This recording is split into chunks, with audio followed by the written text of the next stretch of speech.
আলোচ্য বিষয় হলো অকাল কুষ্মাণ্ড। এর সাথে যোগ আছে সরাসরি মহাভারতের।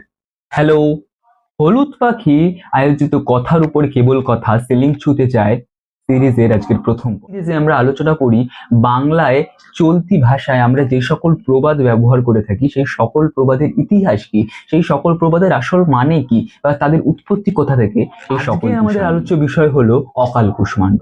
তো অকাল কুষ্মাণ্ড আমরা কাদেরকে বলে থাকি? যারা আমাদের সমাজে কোনো কাজেই লাগে না, আমাদের কোনো কাজই তারা ঠিক করে করতে পারে না, মূলত তাদেরকে আমরা এই অকাল কুষ্মাণ্ড কথাটা বলি। অকাল কুষ্মাণ্ড কথার আসল অর্থ হলো অকালে জন্মানো কুমড়ো, অর্থাৎ যে কুমড়োকে দিয়ে না পুজোর কাজে লাগে না তা বলির কাজে লাগে।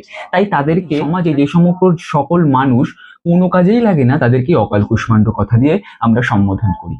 আবার অন্যদিকে বংশের যারা নাম ডোবায় বা বংশের মুখে যারা চুনকালি মাখায় তাদেরকেও আমরা এই অকাল কুষ্মাণ্ড নামটা দিয়ে সম্বোধন। এই প্রচলনটা আসছে কোথা থেকে? এর সাথে যোগ আছে সরাসরি মহাভারতের।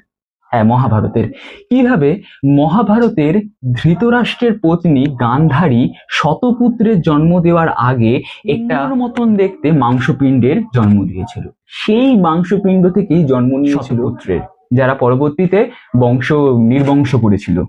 তো সেই থেকেই প্রচলন বংশের যারা চুলকানি মাখায় তাদেরকেই অকাল কুষ্মাণ্ড বলে। প্রবাদের ইতিহাস জানতে, কোথা থেকে তার উৎপত্তি বা কিভাবেই তার প্রচলন হলো এই সম্পর্কে অনেক তথ্য জানতে সাবস্ক্রাইব করুন আমাদের চ্যানেলটিকে এবং আমাদের এই সিরিজটি সম্পূর্ণ দেখুন। এছাড়াও আরো অনেক নতুন নতুন ভিডিও, নতুন নতুন চমক নিয়ে আসবে হলুদ পাখি আপনাদের জন্য।